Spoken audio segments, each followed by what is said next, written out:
vous, j'espère que vous allez bien. Alors ici forcément on débute l'année vraiment en force. Je voulais faire ce playlist fixe justement pour ce dimanche. Forcément je viens ici avec Johan, on vient de clôturer du coup une année magnifique en review et playlist fixe continue. Ici on est sur du Hasbro, alors des grosses sorties, alors c'est réparti sur pratiquement un mois de sortie, parce que un par un ça va pas trop le faire.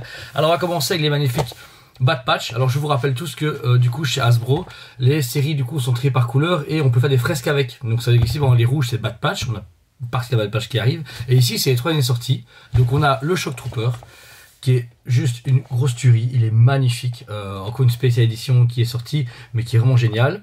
Juste à côté du coup on a l'amiral Rampart, enfin vice-amiral Rampart, qui va vraiment avec parce que c'est un commandant et le vice-amiral qui va avec. Et pour une fois, vous voyez, ils sont vraiment parfaitement collés. Les épaules, la plaque, etc. Et pour finir, vraiment un de mes gros coups de cœur que j'étais super content d'avoir pu voir, c'est du coup le Crosshair en version impériale.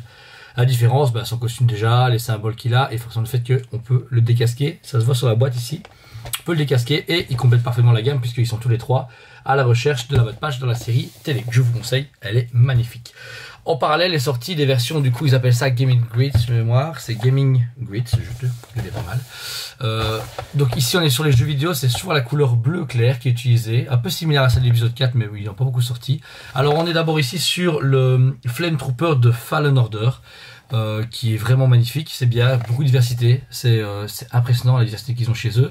Alors ce qui est juste bizarre, c'est un peu salaud, c'est que vous êtes fan de Fallen Order, que vous voulez pas tout acheter, mais que vous voulez une belle fresque, ben regardez, en fait vous avez en Fallen Order le Flame Trooper, alors que c'est comment, le Night Brother Warrior, donc c'est un Zabrak très très cool qu'on bat sur Dathomir lors du jeu Fallen Order, mais du coup entre les deux, c'est pas un Wookiee de Fallen Order, cette fois-ci un Wookiee de Knight of the Old Republic, qui est super classe, hein. Il est chouette, c'est un Wookiee un peu original, pour une fois c'est pas Tarful ou Chewbacca, mais ce qui est un peu salaud, c'est que vous voulez juste la gamme Fallen Order. Je suis fan de Fallen Order, mais vous n'êtes pas fan du reste des jeux vidéo, ça va trop parce que ça ne va plus. Vous voyez, il n'y a pas la même fresque. C'est un peu chiant, mais bon. Surtout les collectionneurs, on collectionne tout chez Hasbro, ça s'en a rien. Vous connaissez.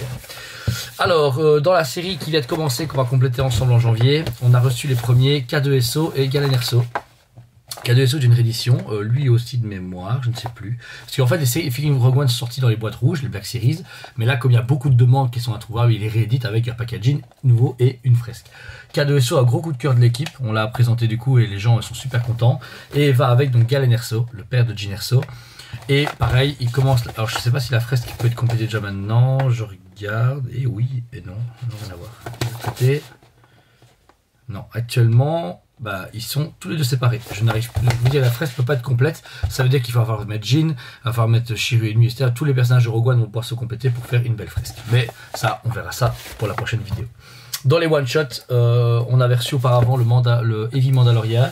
Et là, en The Mandalorian, on a le Scout Biker en version Carbonéside. Alors, ce qui est cool, c'est les versions limitées où la boîte, vous pouvez voir la différence. Je vais vous montrer par rapport à celui-là. Vous voyez, c'est brillant. Et pareil pour le personnage. Le personnage est mat ici. Ils ont, bon après, c'est juste une réédition, hein, c'est rien de différent, ils sont juste rebattus et c'est bon, en bonne journée, ils ont mis du métal et au revoir. Mais des versions plus classe, beau packaging, mais qui est une façon tout à fait intelligente de prendre notre argent et de nous faire avoir. Autre exclu, bien dommage fun exclu, le Artillery Stormtrooper, donc le bombardier dans Mandalorian, l'épisode fatidique où Boba Fett revient. Exclusivité très dure à avoir, certains l'ont eu par Amazon, d'autres par les États-Unis. Super chaud, moi j'ai réussi à les avoir pour le magasin en quelques exemplaires, mais j'en suis super content, il est magnifique. Et encore une fois, ce qui fait vraiment chier avec Hasbro, toutes exclues. Là, je pense que sur ce que je vais montrer, il n'y a pas de grosse sortie normale. C'est une partie sortie en France, Canada, États-Unis, Allemagne, machin, tchic. Donc tout ça, c'est du travail pour nous, pour vous les trouver, hors des séries en plus de base. C'est énormément sorti, parce qu'en plus, il va dans la fresque. Hein. C'est ça qui est pire. Donc celui qui fait toute la série Mandalorian, s'il rate celui-là, il a un trou dans sa fresque. C'est dégueulasse. Et c'est chiant à chaque fois de se dire qu'ils vont chaque fois des versions exclues, alors qu'ils pourraient les faire toutes en version régulière et qu'elles partiraient super bien. Parce qu'elles sont vraiment géniales, même si c'est un regoleur de Stormtrooper. Mais bon. Et le dernier, pas les moindres, le gros coup de cœur, celui que je rêvais d'avoir et que j'ai réussi à trouver pour le magasin en quelques exemplaires, donc c'est Trapper Wolf, c'est juste, donc le Dave Filoni en X-Wing pilote dans The Mandalorian, la saison 2, l'épisode avec les araignées, etc. Alors c'est un packaging similaire à celui de Cat Bane et de l'Armored, The Armored Mandalorian, celle qui la forgeronne, mais avec du tissu, etc. Là, on retrouve du coup le beau Dave Filoni avec son casque, son fly, et forcément le personnage en X-Wing. Et regardez déjà la fresque. Et pareil, vous allez voir, l'image est magnifique. On reconnaît à fond Dave Filoni, l'image est magnifique. Mais je me demande bien si Est-ce qu'on est dedans? Non, on n'est pas dedans. On n'est pas dans la fresque du même endroit. Mais pareil, c'est une exclue, vous l'avez raté, vous êtes mort. Vous êtes mort pour votre fresque, vous êtes foutu. Et alors, je sais pas si vous voyez en détail, mais il est méga bien fait. Je regarde comme pour être sûr ce que j'ai dit. Ouais, le sculpte est énorme. Il est vraiment magnifique. Après, c'est un peu du déjà vu dans le sens qu'on a eu comme ça le George Lucas, ils avaient fait l'acteur, enfin ils avaient fait différents acteurs comme ça en Peut-être connus, donc dire c'est chouette, mais ça c'est vraiment un pack collector qui était exclu San Diego Comic Con je pense, mais il n'y a pas eu San Diego Comic Con, donc c'est un peu une exclue cachée, enfin ils aiment bien jouer sur les fausses exclus. Toujours à Hasbro, je vous l'avais teasé la dernière vidéo, alors les bissoirs, c'est des rééditions type Kenner, on voit le logo Kenner ici. Alors ça c'est une convoitise de Patrick, justement, j'en parle beaucoup, mais bon c'est un peu mon ami client qui est hyper fan de jouets, donc on parle beaucoup ensemble. On trouve ici du coup sur bissoir Transformers Optimus Primal, un personnage vraiment adoré des fans. Encore une fois, pas édition facile à avoir, édition un peu limitée par certains pays, certains magasins, etc. Donc vraiment chaud. On retrouve ici donc déjà le teasing pour la suite. On aura du coup Optimus Primal, Megatron, bah forcément en version dinosaure, le Cheetor Maximal et Rattrap Maximal. Rat, Guépard, et enfin pardon, c'est un Guépard, c'est un Guépard. C'est un Guépard. Gorille et T-Rex. Mais voilà, boîte similaire à celle d'époque, le gros logo bissoir un peu fluo, la boîte rouge, le comment le monter, et le packaging très ouvert comme avant, où pour les enfants pouvaient bien avoir leur figurine. Il est très très propre, franchement il est très classe, j'adore, regardez le gros œil bien rétro dégueulasse fait par Photoshop, j'adore. Mais ça pareil c'est des coups de cœur, moi perso je suis pas client de ça, mais je trouve que c'est fantastique pour les collections de Transformers, où voilà, encore une fois, les gens disent ouais Hasbro dégueulasse, sort trop vite, sort trop de choses, mais chaque fois, franchement le mec qui a retravaillé ça, c'est un génie monumental. Alors ensuite comme vous le savez, Hasbro n'a pas ses seules licences, ils appartiennent du coup les Power Rangers, mais ils ont fait le crossover comme dans le comics avec les premiers packs Power Rangers, Power Rangers et Tortue Ninja. Alors il y a 4 packs prévus plus un Shredder, donc chaque fois c'est un pack avec une Tortue Ninja en costume de Power Rangers et un Power Rangers, avec chaque fois les visages, etc. En photo, ça donnait rien. Grosse avance sur celui-là, tous les prix pour mars 2022, et on a reçu celui-là genre juste avant les fêtes. Je pense qu'Hasbro c'est un peu goûté de le sortir pour que les grands magasins les aient. Nous, bah, ça change rien, on s'en fout. Mais c'est dans la Lightning Collection, donc c'est la collection Black Series Power Rangers, mais ils ont du coup refait les classiques. On y retrouve du coup ici la Ranger Rose en visage et casqué, très très classe. Et à côté, on a du coup Michelangelo habillé en Power Rangers jaune, avec du coup un costume, et celui-ci il est un peu plus métallisé. Vous voyez, il y a un côté Ranger jaune mélangé avec un type d'armure Power Rangers blanc, ça j'aime beaucoup. Visage super classe, des accessoires, c'est vraiment un pack merveilleux. Pourquoi? Ça s'attaque à un mec comme moi, j'adore, j'ai connu Power Rangers, j'adore les Tortues Ninja, donc ce pack là je vais les acheter, je vais acheter les 4, les déballer, vous savez très bien je déballe jamais rien, mais c'est super cool pour un gars comme moi qui collectionne, qui peut exposer, les figurines sont bien mis en valeur, c'est une belle boîte. Pour le gars qui veut déballer, bah, hyper belle articulation, c'est une version Black Series Hasbro, donc on peut faire des photos de dagues et jouer avec comme des fous, et justement pour jouer, les enfants, un gosse, là, il faut lui acheter ça direct, bon ok c'est 70 balles les deux, mais ça vaut la peine, accessoires, articulation, parfaite, belle présentation, ça tu as dans le rayon, moi j'aurais eu ça dans les années 80-90, j'achète direct, mon père n'a pas eu le choix, il aurait dû le prendre, parce que c'est le must-have, et en plus on peut les compléter, c'est-à-dire que pour le même prix on a 2 personnages, à chaque fois on a le duo des 4 tortues avec les Power Rangers, et ça c'est vraiment dingue, franchement, c'est un gros coup de cœur de ma part, je m'attendais pas à si bien en les ayant en magasin. Dernière chose, et là je vais parler dans une des premières Planet Flic, les Maîtres Univers Révélation, la série 2 de coup arrive, elle vient d'arriver, en fait elle est arrivée au magasin, ici je tourne le 31 décembre, juste avant ma fête, parce que les gens vont arriver, mes invités vont arriver, je me dis non, je fais une vidéo pour que le 2 janvier, ils aient une vidéo qui tue, et qu'on commence l'année sur un truc de dingue, et forcément, bah, il fallait que je le fasse. Et les révélations sont arrivées aujourd'hui. On a déballé le colis à 13h, à 14h on fermait. Donc en 1 heure, j'ai vite pris mes trucs et je suis revenu avec.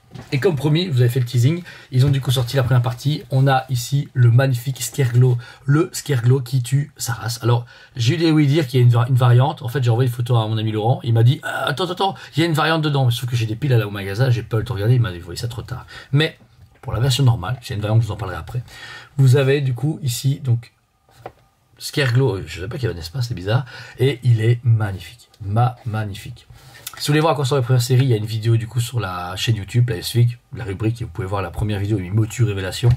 Le hardprint est magnifique, il a une gueule de fou. Je sais que Patrick est méga fan, et aussi Laurent, donc dans tous les cas, mes 2 copains fans de Motu vont être hyper heureux.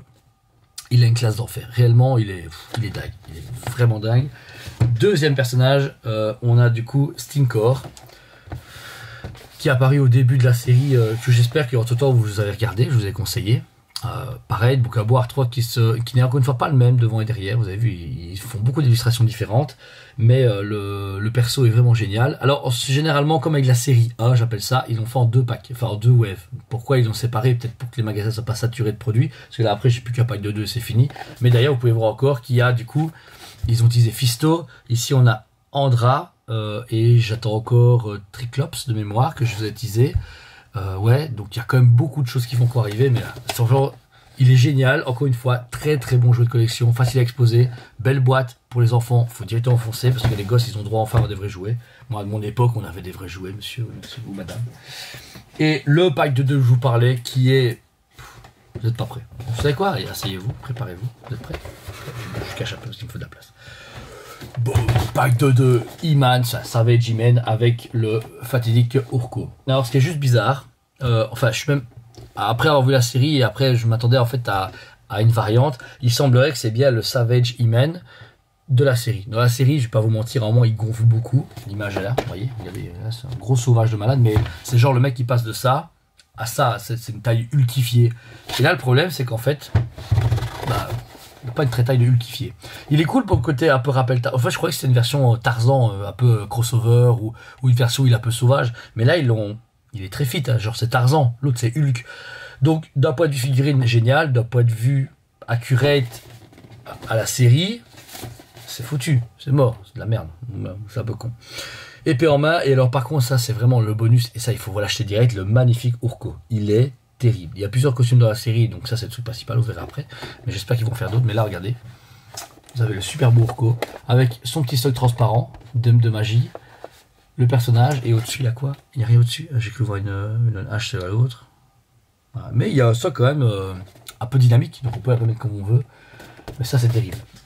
Mais par contre, ce qui est marrant, c'est que vous voyez, c'est vraiment en fait ils ont mis, voilà, c'est Savage He-Man.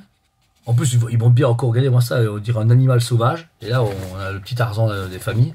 Et puis, il y a Urko. Et puis voilà, c'est bizarre, on dirait un pack qui ne peut pas assumer. Ils ont même mis Savage He-Man, mais il n'y a pas et Urko. Donc, en fait, ils l'ont mis, ils se sont dit, putain merde, en fait, on n'a pas assez de PVC, on fait du Urko, oui, ça lui a fait. Et par contre, du coup, bah ouais, ils reviennent la série. On a le Scareglow qui est sorti maintenant, le Faker sorti auparavant en version Deluxe, parce que ça, c'est un Deluxe.